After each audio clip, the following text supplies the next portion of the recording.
Akashvani Adilabad 100.2 FM మనసు నిండా. Doctor Vaishali जी नमस्ते। नमस्ते सर। एक हिसाब से ये कहा जा रहा है कि दुनिया में शायद 100 करोड़ लोग ऐसे होंगे जिनकी नज़र की जो परेशानी है, समस्या है, उसको किसी न किसी तरह दूर किया जा सकता है या कम बहुत हद तक किया जा सकता है।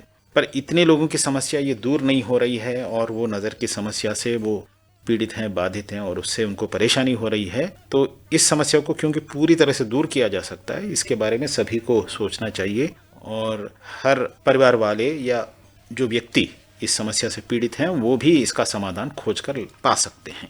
तो अब ये बताइए, कुछ लोगों में तो ऐसी अंधता होती है या पूरी तरह उनकी नज़र नहीं होती जिसके बारे में कोई समाधान हो नहीं सकता, तो उनकी समस्याओं के बारे में तो कुछ किया नहीं जा सकता, पर वो लोग अपनी ज़िंदगी अच्छी तरह से व्यतीत कर सकें उसके लिए कुछ समाधान तो हैं अलग से। पर हम उनकी बात नहीं कर रहे हैं, जिन लोगों में नज़र की समस्या है उनके बारे में हम बात कर रहे हैं। तो फिर ये बताइए कि किन किन कारणों से ये नज़र की समस्या लोगों में हो सकती है, बचपन में या बड़े होने के बाद? सबसे पहले तो हम बच्चों में जो अंधत्व के कारण है उसके ऊपर बात करेंगे जी। क्योंकि बच्चे फ्यूचर है, अपने नेशन का फ्यूचर है, इसलिए बच्चों पर ज़्यादा कंसंट्रेट करना अपना काम रहता है।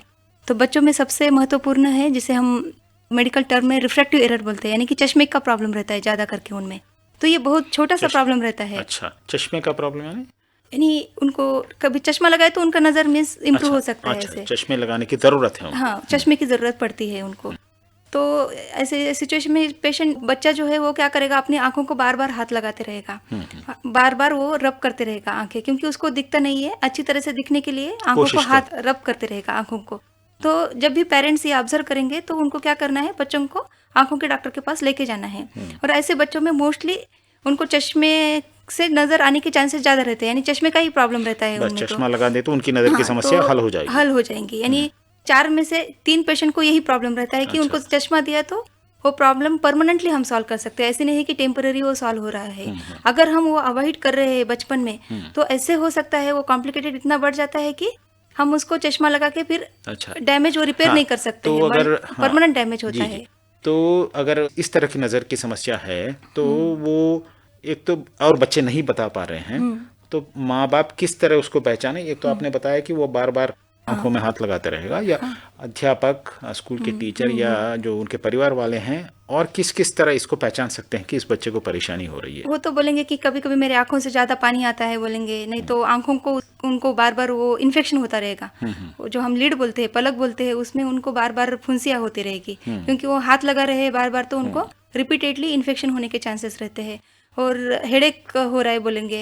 और अगर बच्चे थोड़े बड़े हैं, स्कूल में जा रहे हैं, तो वो बोलेंगे कि बोर्ड पे जो भी लिख रहे हैं हम, जो टीचर लिखते हैं वो नहीं दिख रहा है। तो इसके लिए हमें टीचर्स को ट्रेनिंग देना है कि वो विजन चेक करे बच्चों का। तो हमारे इस प्रोग्राम में ये भी इंक्लूडेड है कि हम टीचर को ट्रेनिंग देते हैं और वो बच्चों को स्कूल में ही, जो बच्चे कंप्लेंट करते हैं तो उनका मतलब आंखों के डॉक्टर स्कूलों में ट्रेनिंग दे करके ट्रेनिंग देते हैं। हमारे टेक्नीशियंस रहते हैं, सिर्फ विजन कैसे टेस्ट करना है उनका ट्रेनिंग वो देते हैं। तो बहुत सारे टीचर्स स्कूल में वो बच्चों का स्क्रीनिंग करते हैं, विजन टेस्ट करते हैं, और उनको कुछ प्रॉब्लम है तो फिर हॉस्पिटल में भेजते हैं। और हमारे टेक्नीशियन वहाँ पर अपना पूरा बॉक्सेस वो विजुअल चार्ट वगैरह लेके जाते हैं, और अगर वहाँ पर प्रॉब्लम है तो चश्मा प्रिस्क्राइब करते हैं और गवर्नमेंट की तरफ से उनको वो चश्मा मिलता है। अच्छा, तो इस तरह की समस्या तो वो बस पैदाइशी ही कुछ लोगों में आ जाती है। ठीक है, पर इसके अलावा बच्चों में और किन किन कारणों से ये पाक्षिक अंधत्व की समस्या हो सकती है? तो और एक दूसरा है कि डिफिशियंसी विटामिन ए जो रहता है, विटामिन ए अपनी नज़र के लिए बहुत इंपॉर्टेंट है।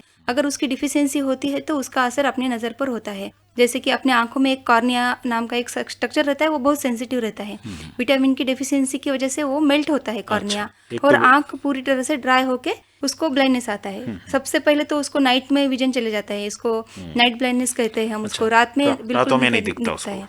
तो ये सिंपल प्रोसीजर है, यानी उनको हम बैलेंस्ड डाइट देते हैं, अच्छा खाना देते हैं, या पीले फ्रूट्स जैसे पपैया है और लाल फ्रूट्स, गाजर है, टमाटर है, या हरी सब्जियां देते हैं उनको, तो वो विटामिन ए उनको समस्या नहीं आएगी। हाँ, उनको मिलता है। और गवर्नमेंट में विटामिन ए सप्लीमेंट भी देते हैं 6-6 महीने को बच्चों को। 5 साल के पहले के जो बच्चे हैं स्कूलों में देते हैं, मिस प्री स्कूल 5 साल के पहले के बच्चों को प्री स्कूल में। हाँ, तो इम्यूनाइजेशन शेड्यूल में वो भी आ जाता है, 6 महीने में एक बार वो डोज देते हैं। और बाकी भी वैक्सीनेशन है, जिसमें मीजल वैक्सीनेशन बहुत इंपॉर्टेंट है सर, क्योंकि बच्चों को जब मीजल होता है, मीजल का वैक्सीनेशन बहुत इंपॉर्टेंट है। मीजल से नहीं, टट्टू जिसमें बॉडी पे रैश आता है, उसका एक ही इंजेक्शन मीन्स वैक्सीनेशन रहता है, जो एक ही इंजेक्शन के रूप में आता है। तो वो हम लेते हैं तो लाइफ लॉन्ग हमें इम्यूनिटी मिलता है उससे। अगर वो प्रिवेंट करते हैं हम तो हमारा इम्यूनिटी बरकरार रहता है। और ये बीमारी होने के बाद विटामिन ए का अब्सॉर्प्शन ठीक से नहीं हो पाता है, तो उसकी वजह से डिफिशियंसी होता है। और बच्चे गांव में ऐसा मट्टी में खेलते हैं, नहीं तो कभी खा लेते हैं, तो उसके साथ वर्म्स भी बॉडी में जाते हैं, पेट में जाते हैं, तो वर्म की वजह से भी विटामिन ए का जो डाइजेशन नहीं होता है जिसको नूली पुरुगुलु बोलते हैं तेलुगु में जी, तो वो भी विटामिन ए डेफिशिएंसी का एक कॉज है। तो 6 मंथली बच्चों को डीवर्मिंग करना भी जरूरी है। और बच्चों में बहुत सारी जैसे है कि इंजुरीज होती है, बच्चों के बार बार एक्सीडेंट होते रहते हैं, कुछ मार लगता है आंखों को, नहीं तो लिखते वक्त, बच्चे खेलते वक्त पेंसिल लगा, बॉल लगा, बैट लगा, ऐसे बहुत सारी कंप्लेंट्स हमारे पास आती है। और केमिकल इंजुरी सबसे महत्वपूर्ण है कि कुछ केमिकल जाते हैं उनके आंखों में, तो उस वक्त हमें ज़्यादा पैनिक नहीं होना है और आंखों को ज़्यादा रब नहीं करना है।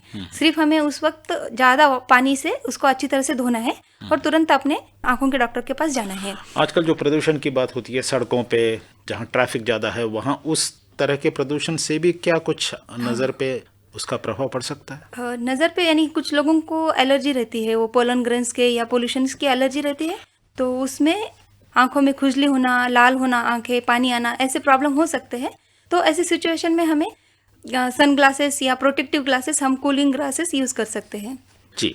और सबसे महत्वपूर्ण मोतीबिंदु, जैसे हम उसको शुक्लम बोलते हैं, बच्चों में भी वो आने के चांसेस रहते हैं। अलग अलग कुछ सिस्टमिक बीमारियों की वजह से बच्चों में वो शुक्लम का भी प्रॉब्लम रहता है, तो उसको तो जितना जल्दी हो सके उतने जल्दी सर्जरी करना है। बच्चों के डॉक्टर, आँखों के डॉक्टर स्पेशल रहते हैं, और अगर हम जल्दी उसका इलाज करते हैं, उसके लिए बहुत सारी एडवांस टेक्नोलॉजीज आई है। बच्चों में अगर जल्दी वो कैटरेक्ट का सर्जरी हम करते हैं तो उसका आउटपुट अच्छा रहता है। अगर हम सोचेंगे कि अरे 1 साल के बाद करेंगे, 2 साल के, तो परमानेंट विजुअल डैमेज उसमें होने के चांसेस रहते हैं। तो कैटरेक्ट के लिए सर्जरीज अवेलेबल है बहुत बच्चों में। जल्दी से, जितना जल्दी हो उतना जल्दी करवाना। 4 वीक्स को ही करना है। बच्चा जब 4 वीक्स का रहता है तभी हम कर सकते हैं। अच्छा, इनके अलावा ग्लूकोमा और डायबिटिक रेटिनोपैथी, ये भी नज़र को खराब कर सकती है कर सकते हैं जी। तो उसमें ग्लूकोमा यानी क्या रहता है, जैसे अपना ब्लड प्रेशर रहता है, तो एज के हिसाब से वो ब्लड प्रेशर बढ़ता है किसी में, तो हम उसको हाइपरटेंशन कहते हैं। लेकिन आँख में, जब आँखों में भी एक तरह का प्रेशर रहता है, तो प्रेशर जो नॉर्मल के ऊपर अगर बढ़ता है तो उसको हम ग्लूकोमा कहते हैं। तो उसकी वजह से क्या होता है कि उसका कभी कभी ऐसे एक अटैक आ जाता है, एकदम से ज़्यादा बढ़ गया तो आँख पूरी लाल हो जाती है, हाफ साइड में हेडेक रहता है, पानी आता है आँख से, और इतना सीवियर ज़्यादा हेडेक दर्द रहता है ना, वो पेशेंट सही नहीं सकता है।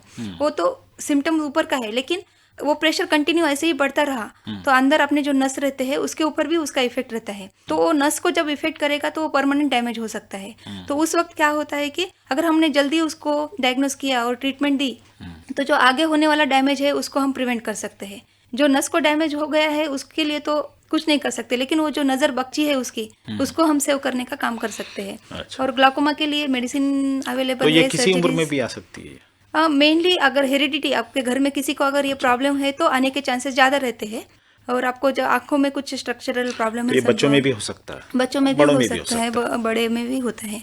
उसके लिए सर्जरीज भी अवेलेबल है, सर्जरीज भी कर सकते हैं। अच्छा, अब जो मधुमेह या जो शक्कर की बीमारी है, उससे भी आंखों पर बहुत प्रभाव पड़ता है ना? हाँ, यस सर। मधुमेह है, अपना ब्लड प्रेशर जब बढ़ता है तो blood pressure means high blood pressure और शुगर दोनों का अच्छा, अफेक्ट दोनों से भी हो सकता है। अंदर एक रेटिना बोल के एक पार्ट रहता है, बहुत सेंसिटिव पार्ट रहता है वो, जिसकी वजह से अंदर वो नस मीन्स, उसको समझने के लिए नस बोल सकते हैं, तो वहाँ पर खून भी जमा हो सकता है। थोड़ा भी खून जमा हो गया तो अपना पूरा आँख का पर्दा होता है उसकी बात कर रहे हैं आप, है ना?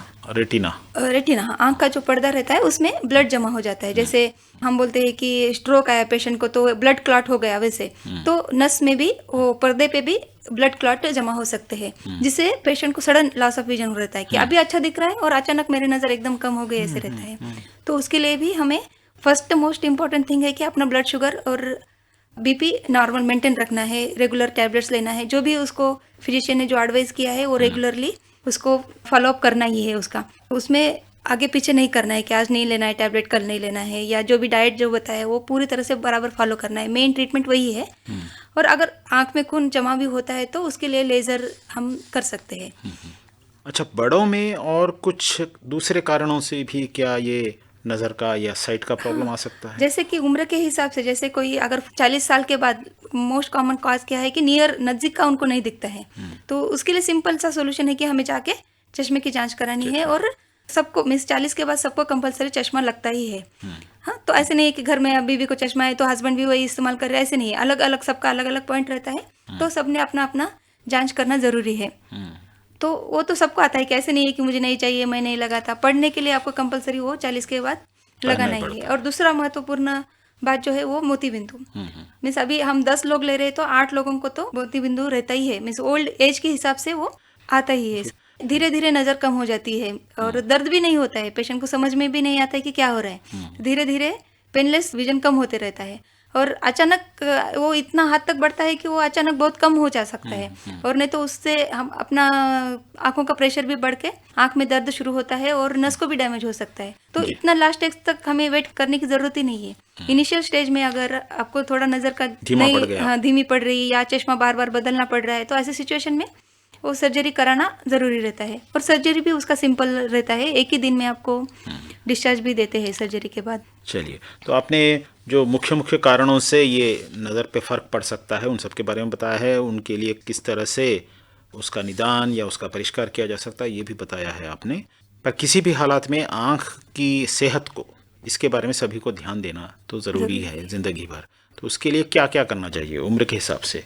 अगर बचपन से ही प्रिकॉशंस लेते हैं तो उम्र में थोड़ा कम प्रिकॉशंस लेना पड़ेगा, ऐसा लगता है मुझे। जैसे कि बचपन में एक्सरसाइज का आदत डालते हैं तो पूरे शरीर के साथ साथ अपने आंखों को भी वो हेल्प करेगा। अच्छा, एक्सरसाइज है, बैलेंस डाइट है, तो जो जनरल एक्सरसाइज उसी की हाँ, सब ऐसे आंखों के लिए ऐसे स्पेशल कुछ करने की जरूरत नहीं है। जनरल एक्सरसाइज, बैलेंस डाइट, अपना जो भी वैक्सीनेशन है रूटीन वो देना है बच्चों को।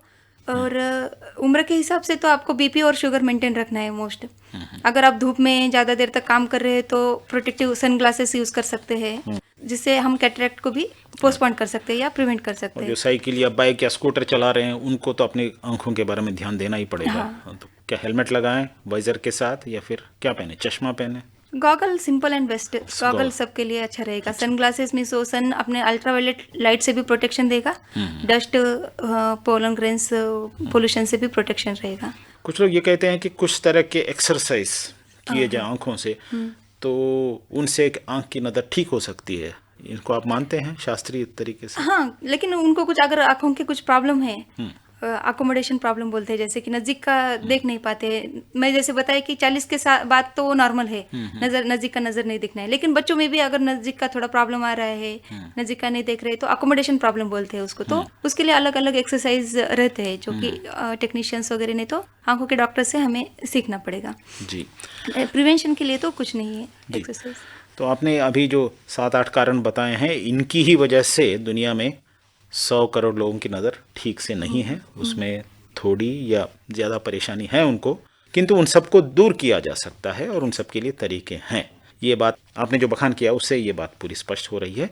तो सभी लोग अपने आंखों के बारे में जागरूक रहें और जिस तरह का चेकअप डॉक्टर के पास जाके करवाना है उसको करवाएं। जिस तरह की सावधानी बरतनी है वो बरतें, तो ये दुनिया से इस समस्या को दूर किया जा सकता है पूरी तरह से। Prevention is better than cure. आंखों की रोशनी अगर आप बचाए रखेंगे तो आपके दुनिया की, आपकी जिंदगी की रोशनी बच सकती है। सिंपल से कॉजेज से हम अपना आंखों की रोशनी बचाए रख सकते हैं जी। डॉक्टर वैशाली जी, उस बात पर इस संवाद को हम यहीं समाप्त करते हैं और हमारे सुनने वालों को ये कार्यक्रम बहुत ही फायदेमंद रहेगा, ये हम आशा करते हैं। नमस्ते। नमस्ते। ఆకాశవాణి ఆదిలాబాద్ 100.2 FM మనస్సు నిండా।